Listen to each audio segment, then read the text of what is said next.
मेरे हिसाब से जो पहला सेशन रहा है वो बहुत ही ज़्यादा टीम इंडिया के लिए चिंता का विषय रहा है, क्योंकि जब बात आती है रोहित और विराट की तो बहुत टाइम बाद मुझे लगता है कि शायद 9 महीने बाद विराट कोहली का जो है वो टेस्ट मैच में डेब्यू हम कहेंगे एक तरीके से, क्योंकि कमबैक हुआ है। और एक तरीके से जब बात होती है यहाँ पर बड़े प्लेयर्स की तो बड़ी उम्मीदें भी होती हैं। हालांकि यहाँ पर बात करें जडेजा की और अश्विन की तो बहुत ही अच्छी लाजवाब पारी खेली। 108 बॉल पे यहाँ पर अश्विन ने अपना शतक पूरा किया है, 10 चौके और 2 छक्के लगाए, तो टीम बैलेंस हो गई है और 300 के पास स्कोर भी चला गया। तो मेरे हिसाब से बांग्लादेश अब हराना मुश्किल नहीं नामुमकिन नजर आ रहा है। नामुमकिन नजर आता है। लेकिन दोस्तों आपको जल्दी से बता दें हम भाई पहले दिन हुआ क्या क्या था। भाई बांग्लादेश ने पहले टॉस जीता, उसके बाद फील्डिंग करने का फैसला किया और अच्छा डिसीजन था उनका। इनफैक्ट अगर रोहित ने भी कहा कि भाई हम भी अगर टॉस जीते तो हम भी फील्डिंग ही करते, और उन्होंने भाई जो पहला घंटा था कि जहां पे गेंद थोड़ा मॉइस्चर था विकेट के ऊपर, और उन्होंने पूरा फायदा उठाया। 34 for 3, 34 पर 3 हो गए थे। भाई विराट को समझ ही नहीं आया था हो क्या रहा है, रोहित को समझ ही नहीं आया था विदाउट एनी फुटवर्क और डिफेंस करते हुए आउट हुए रोहित भी। ये सोचिए हसन महमूद ने जिस तरीके का जाल बिछाया था उसमें एक के बाद एक बल्लेबाज फंसते चले गए, और क्या रोहित, क्या विराट, क्या गिल, क्या पंत, चारों को उन्होंने पवेलियन का रास्ता दिखाया। लेकिन उसके बाद यशस्वी जायसवाल, अब जायसवाल का कमाल था। जायसवाल ने शानदार बैटिंग करके दिखाई और जायसवाल ने बताया कि बॉस इस विकेट के ऊपर रन बन सकते हैं अगर आपके पास सॉलिड इंटेंट हो। उन्होंने 56 बनाए, 118 गेंदों का सामना किया, 9 चौके लगाए और उसके बाद वो आउट हुए। और हमें लगा था कि यार फिर दिक्कत में आ गई इंडियन टीम। लेकिन सेकंड सेशन में भाई ऋषभ पंत थोड़ा अच्छा खेले, उन्होंने 39 बनाए और बाद में रविंद्र जडेजा ने 86 बना चुके हैं, नॉट आउट हैं। अब दूसरे दिन आएंगे अलग कॉन्फिडेंस नजर आएगा क्योंकि आपने 86 बनाए हैं। और अश्विन भाई इनके नाम में ही विन अंकिता, मजे की बात ये है अश्विन। और जब घर पर मैच हो तो अश्विन कभी छोड़ते ही नहीं यार, अच्छी बैटिंग करते हैं, हमेशा अच्छा करते हैं। यही चीजें होती है ना कि आप अगर लोअर ऑर्डर से बल्लेबाजी करते हो और वहां पर प्रेशर काफी ज्यादा होता है। आपको पता होता है कि जब आपके 100 रन पे 4 विकेट गिर जाते हैं, 5 विकेट गिर जाते हैं, तो बहुत ज्यादा टेंशन भी होती है कि कैसे, क्योंकि बांग्लादेश की टीम वही टीम है जो कि पाकिस्तान को हरा कर आ रही है, उनके ही कंट्री में हरा कर आ रही है, तो प्रेशर बहुत ज्यादा है। हमने इंटरव्यूज में भी देखा है कि रोहित ने जिस तरीके से डिफेंड किया, टीम इंडिया को डिफेंड किया, और बहुत सारी चीजें होती हैं आपके माइंड में चलती रहती हैं क्योंकि रेड सॉइल है, वहां पर तेज गेंदबाज को मदद मिल रही थी। और जिस तरीके से यहाँ पर गेंदबाजी की हसन ने लग ही नहीं रहा था कि 24 साल का ये खिलाड़ी है और 4 मैचेस खेले, तो अपने आप में कॉन्फिडेंस लेवल बांग्लादेश का हाई था। लेकिन यहाँ पर दोनों जोड़ी यानी कि हमने देखा कि अश्विन और जड्डू की जोड़ी ने सचिन और जहीर खान का भी रिकॉर्ड तोड़ दिया है। इन्होंने भी 133 रन जोड़े थे। जब 2000 की बात है, जब मैच हुआ था, वहां पर टेस्ट मैच हुआ था, वहां पर भी हमने देखा था कि टीम लड़खड़ा गई थी, लेकिन वहां पर सचिन और जहीर की जोड़ी ने कमबैक किया था और वो कमबैक आज जड्डू और अश्विन की बल्लेबाजी में दिखा। और यही चीजें होती है कि आप हल्के में किसी भी टीम को नहीं ले सकते। स्टार्टिंग में हमने देखा कि जब पहला सेशन हुआ था वहां पर जो हमारे टॉप ऑर्डर बैट्समैन थे विराट और रोहित, रोको की जोड़ी को शायद आई थिंक नजर भी लग गई है। हमने देखा भी है कि कमबैक हो रहा है लेकिन विराट का कमबैक नहीं हो पा रहा है। हमने देखा भी है कि T20 वर्ल्ड कप में भी आई थिंक फाइनल मैच में शायद एक अर्धशतकी पारी आई थी, उसके अलावा उनका बल्ला खामोश नजर आया।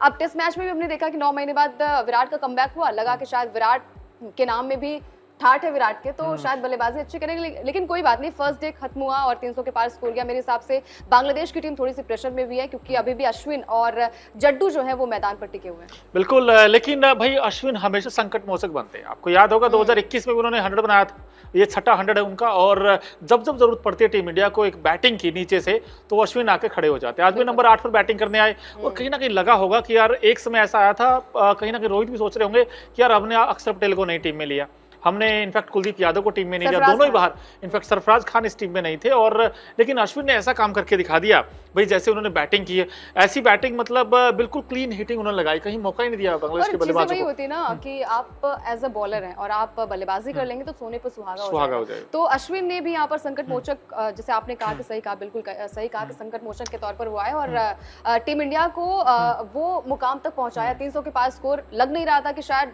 150 भी बन पाएंगे, उम्मीद ही नहीं थी, विकेट गिर रहे थे।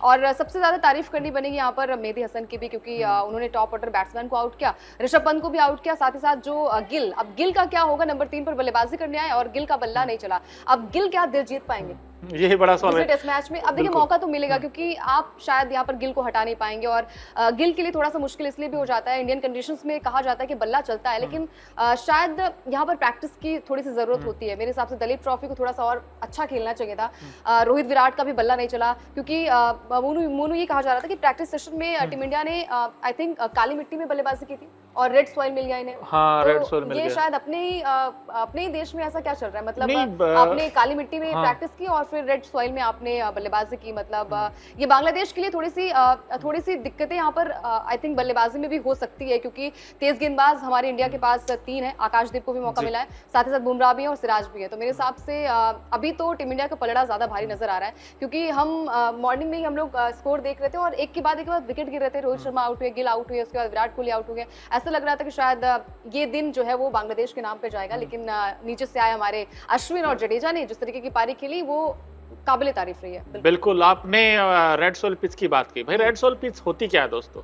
ऐसी पिच जिसके ऊपर बाउंस भी मिलेगा और गेंद टर्न भी होगा, और आपने आज देखा होगा अच्छा खासा गेंद कैरी कर रहा था। इनफैक्ट अगर जिसमें आप देखें तो काफी तेज बाउंस आ रहा था विकेट के ऊपर, और खासकर तेज गेंदबाजों को ज्यादा शूट करता है विकेट। अगर आप 6 विकेट देखोगे तो शायद स्पिनर को तो 1 विकेट भी नहीं मिला। बिल्कुल सारे के सारे अगर आप देखें तो जो पहले 4 विकेट थे वो चारों के चारों महमूद ने लिए थे, तेज गेंदबाज थे। आई थिंक इंडिया का डिसीजन अच्छा है कि आप 3 तेज गेंदबाजों के साथ गए। आकाशदीप भी टीम में, आपके बुमराह भी हैं, सिराज भी हैं। लेकिन मैं आपसे एक बात पूछना चाहता हूं यार कि रोहित विराट 2 बड़े नाम भाई, इन्होंने T20 वर्ल्ड कप के बाद सीधा आए, और विराट तो आई थिंक लंदन में थे, वहीं से जहाज में सीधा आए और मैच खेलने आ गए।